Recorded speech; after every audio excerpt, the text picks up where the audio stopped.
mga ka-showbiz.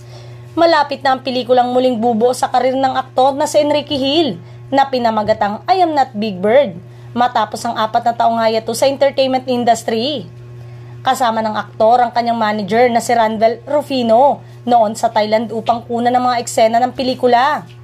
Iikot ang kwento ng pelikula sa karakter ni Luis, ginampanan ni Enrique na nagpunta sa Thailand upang magbakasyon.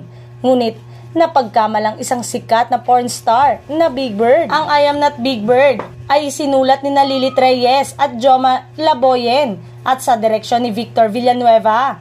Ayon kay Santos, hango sa totoong buhay ang istorya ng obra na nangyari sa kanyang foreign trip noong taong 2000. Dinudumog kami, di dahil sa amin sa kasama ko. We found out that my friend looks exactly like a Japanese porn star actor, anya.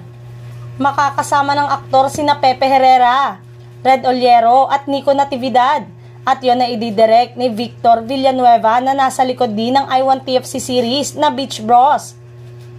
Samantalang, tuloy-tuloy naman ang pagbabalik showbiz ng aktor. Inanunsyo ni Enrique na magbabalik na rin siya sa pag-arte ngayong taon. Sa panayam sa ABS-CBN recently, ay inamin ng aktor na since last year pa ay may offer na sa kanya for a TV series or movie pero tinatanggihan daw niya. Pero ngayon daw ay mukhang ready na siya at pinaplano na raw niyang bumalik. Nako, parang tama namang timing ni Enrique dahil pwede na ulit silang magkasama ni Catherine Bernardo sa isang teleserye.